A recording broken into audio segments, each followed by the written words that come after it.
ମାନେ କ'ଣ କରୁଛନ୍ତି? ଆମେ ତ ଖାଇ ପିଇକି ବାହାରି ପଡ଼ିଲୁ ଗୋଟେ ଆଡ଼େ। ହେଲେ କ'ଣ ପାଇଁ କହି ପଛରେ କହିବି, ଏଇ ଭିଡ଼ିଓକୁ ଦେଖନ୍ତୁ। ଏତେ ଖୁସି ଯେ କହନି, ହେଲେ ଦୁଃଖ ବି ଲାଗୁଛି।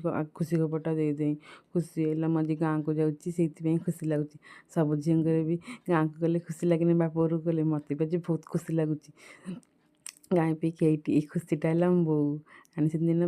ଶାଶୁଘର ଯେତେ ଖୁସିରେ ରହିଲେ ବି ବାପ ଘର କଥା ବହୁତ ମନେ ପଡ଼େ। ଯେତେ ଯାହା ହେଲେ ବାପା ମାଆ ଜାଗା କେହି ବି ନେଇପାରିବେନି। ସେଥିପାଇଁ ମୁଁ ଆସୁ ଆସୁକା ବୋଉ ମୋର ଚାହା କରିକି ଦେଇଦେଲା, କହିଲା ନେ ପିଇବୁ।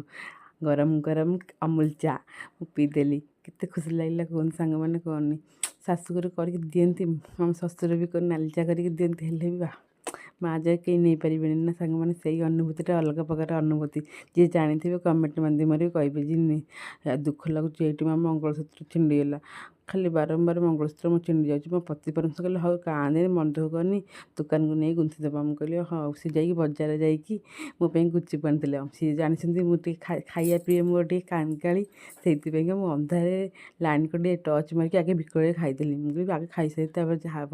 ତାପରେ ରାତି ଟାଇମ୍, ମୋ ପତି ପରମେଶ୍ୱର ତ ଖାଲି ମସଲା ପ୍ରିୟ ତାଙ୍କର, ଖାଲି ମସଲା ତରକାରୀ ହେଲେ ତାଙ୍କର ଭଲ। ସେଇଥିପାଇଁକା ସେ କିଣିକି ଆଣିଥିଲେ। ଆମର ତ ସାଧା ହେଇଥିଲା, ତାଙ୍କର ସେଇ ସାଧା ଚଳିବନି।